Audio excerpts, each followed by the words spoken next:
Hi, I'm Bet Corres, and welcome to the August edition of This is Glendale. Our usual co-host, Joe Dubinsky, is on an extended vacation, so for the next couple of shows, we will have guest hosts, starting with Mayor Lofty. Welcome. Well, thank you, Bet. It's great to be here. And I just want to say how much I enjoy each month looking forward to the next edition of This is Glendale. And I know a lot of people in the village feel the same way. They tell me about it. And so you guys really have a great thing going here. Thank you, thank you. So what's happening in this, the third edition of This is Glendale? We have a full and diverse program. First, we take an extensive look at the massive construction project at Bethany School. And then at the other end of the spectrum, I have a wonderful conversation with Beth Sullivarger in an intimate garden setting in which she explains to us about an unusual fundraiser that will benefit the Glendale Heritage Preservation. And sandwiched between those two extremes, Joe Dubinsky had a conversation with the fire chief, Kevin Hardwick, about the new fire station. Lots of data about that. But first, before we get started with the program, why don't you bring us all up to date about the quiet zone? Well, Beth, that's one of my favorite subjects. And there's a lot happening on the quiet zone now. We have, as of this taping, we are just about done with the construction work. There are some things left that we expect will be done by early August. And we think that we will be by the end of that, the new gates are going to be up. There's going to be new safety equipment in place. There will be fencing along the parking lot.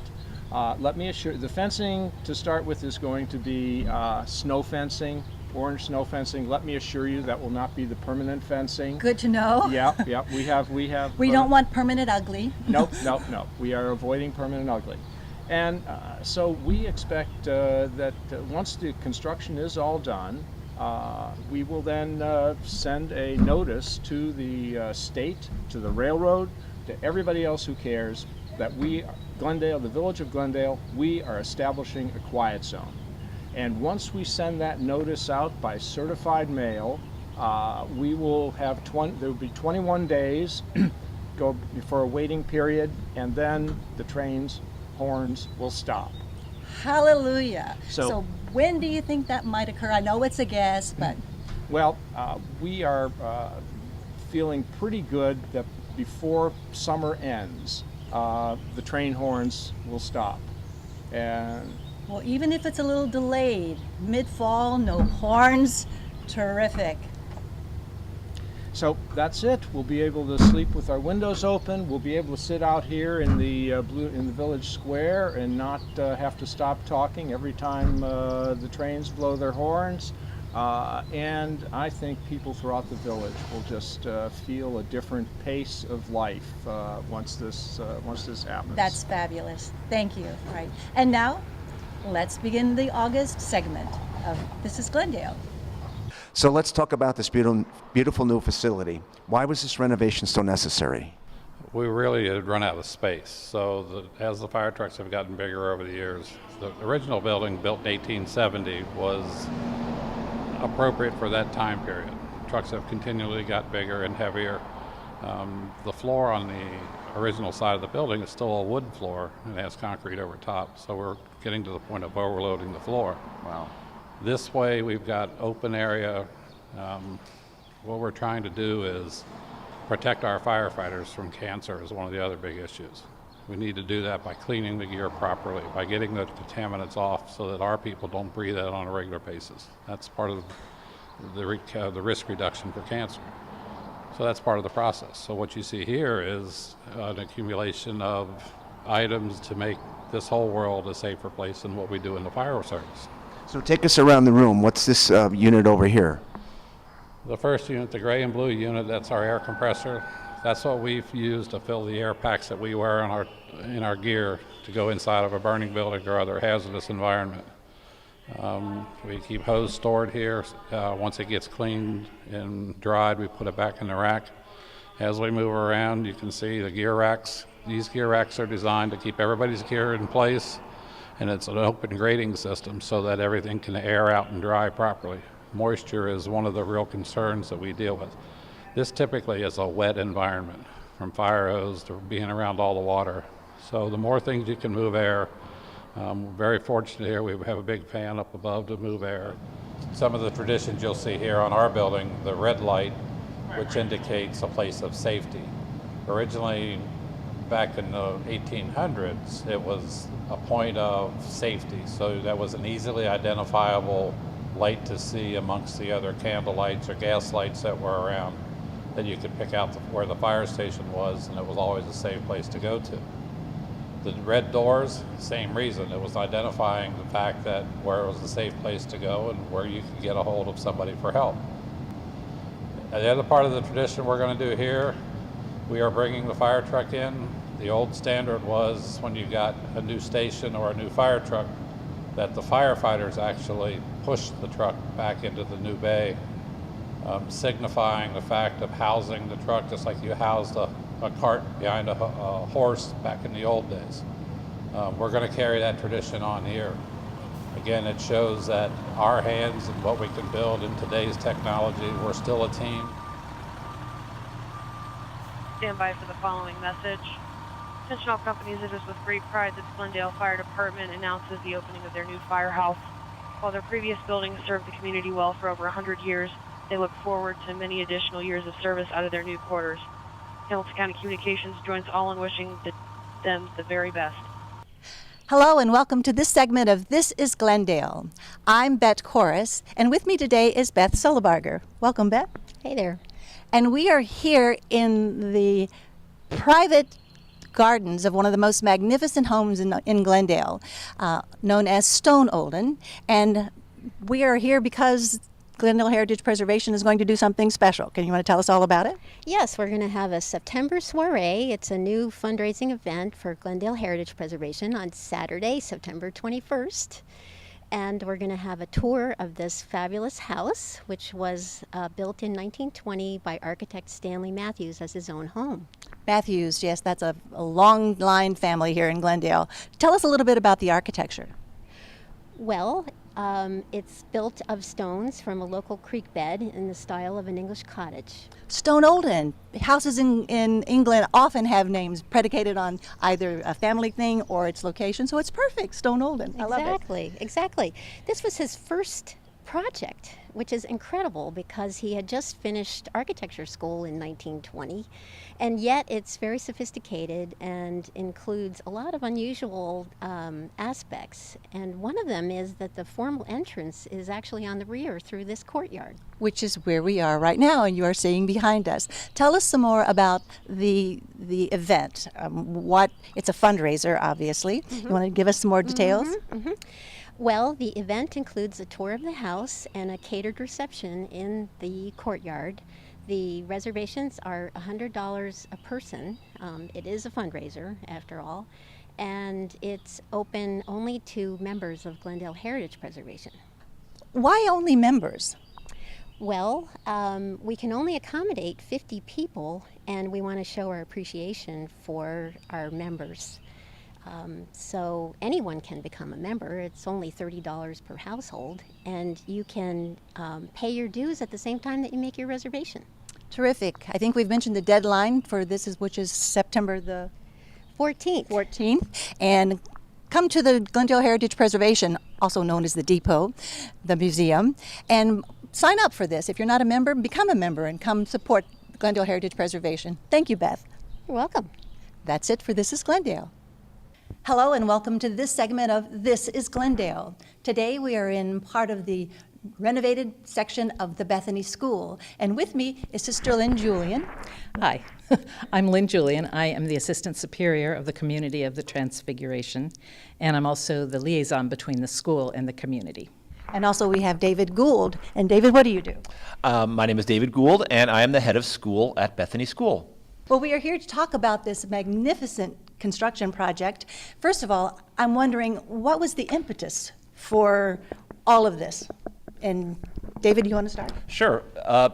Before I arrived in 2014, the sisters and the school had gone through an extensive strategic planning process starting in 2013. And part of that strategic planning process was the recognition that the campus buildings were in a state of really needing some significant upgrades and upkeep. And so in 2014, when I first arrived, we started the process of trying to work on making the strategic plan a reality. And part of that was looking at the master site plan. And so through that extensive master site plan process, starting in 2014 and going into 2015, it was recognized that what the sisters and what the school really wanted to go through was a pretty significant, not only renovation, but building project of new buildings. Terrific. And I understand that the sisters have a very strong opinion about this universe and how we're supposed to keep this planet green. So you want to tell us a little bit more about what drove those? I really do. That's one of our theological points too, is that we are meant to be caretakers of God's creation. And so when we got ready to build, we decided to really go all the way with making it as green as possible, even though it's quite a bit of cost right up front. But it really is part of our mission. And we're very excited about how that's played out. Tell us a little bit about Bethany School itself. What grades do you have here? Well, currently we're a day school for kindergarten through 8th grade. We don't have a preschool program yet. But in the beginning, it was a home primarily for young girls and really mostly babies. But as they got older, of course, they needed to be educated, and so we became a school also. Let's talk about some of the design concepts, and you mentioned managing nature as best one can. Mm-hmm. Who wants to talk about the LEED? But it's an acronym, LEED, that refers to buildings that are built in the spirit of being friendly to God's earth, to being green, to being ecologically sound. So the use of solar panels, of geo-exchange well fields, of making sure that the envelope of the building is in line with energy efficiency standards. And in LEED certification, there are different levels of certification. And so this building, when it's completed, which is it more or less is at this point in time, we've received the highest level of LEED certification, platinum level. And this makes it the most energy efficient school building with air conditioning that we have in the United States right now. How did you achieve this? What did you do design-wise to make sure that you're going to be energy efficient? Yeah, it's not only design, although, as he pointed out, the envelope of the school. This side of the 3rd through 8th grade building has small windows and will not need as much air conditioning. This is the south-facing side. But also the solar panels are on the roof on the south-facing side. Many solar panels. And there aren't classrooms over here. There are some breakout rooms and closets and that kind of thing. So we didn't need the big, beautiful windows. On the other side, the north-facing side, we have bigger windows and it lets in the natural light. And you'll see the features in the front echo the language of the older cottages in the older building. Tell us about the geothermal. The geothermal is actually a style of heating and cooling buildings, and it involves the drilling of wells. And it just so happens that the parking lot to the south of us, just off Oak Road, has 109 geo-exchange wells that are drilled down 305 feet deep, each of them. And they are interconnected with each other and web themselves into a mechanical room behind us that helps provide heating and cooling for this building, the cafeteria that we're in right now, and the other future buildings that are part of this project, and the existing buildings that we already have here. So eventually, the geo-exchange energy heating and cooling system can be in place for all of the dwellings that are on this campus right now. Okay, so let's talk a little bit what's going to happen next and how soon you're maybe going to have some of this school available to the children. Well, very soon. In fact, this coming school year, they will be moving in. We had movers move in the boxes of books and everything yesterday and today, and it'll be ready for occupancy in late August. Terrific. Did you have something else you wanted to add? No, we're very excited. Our 3rd grade through 8th grade is going to be in this building, and so we're so excited for the first day of school, August 21st, when this is going to be a populated, active building with teachers and students inside it. And we're so excited. And we're so excited to share this not only with the Bethany community, but also the wider Glendale community, especially our most adjacent neighbors who've been extremely patient and kind to us as we have gone through this extensive construction project and the approval process that the Village of Glendale guided us through a number of years ago to get us where we are today. And the fact that this summer we were going to be breaking ground on the new kindergarten through 2nd grade building that's going to involve, sadly, the demolition of 2 of our cottages that have already been vacated, but the creation of another building that's going to be very much like in the spirit of this particular building, that includes the Tudor style, the brick, and the limestone, that all speak to the various buildings that already exist here at Bethany School. So there's a cohesive whole to it all. So exciting. What a terrific way to wrap it up. Wow, there's a lot happening this month in Glendale. There always is something interesting, and thanks for joining us. We really appreciate your stepping up. Before we go, a couple of reminders. There's the Glendale Cornhole Tournament, which will be held August the 10th to benefit the Harry Whiting Brown Center.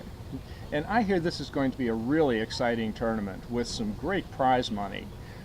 First place is going to be a minimum of $125. Second will be a minimum of $75. And third place will be at least $50. Notice I'm saying minimum. Yeah. Actually, each team that enters, they'll put $5 more into the fund, and the winners will split that prize money. Now, you have to be at least 18 years old to enter, and now there will be some cornhole boards available for younger people to play for fun. Oh, that's a good idea. Yeah. And so I'm really looking forward to it. That's great. To register, go to glendalecornhole.com, click on the sign up, and download the registration form for your team. And don't forget about the police department's Back to School Drive. This is an annual event where our police department helps gather materials for backpacks for children who need them and are going back to school in the fall.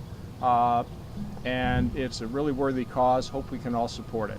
And you can drop off checks or gift cards directly to the police station.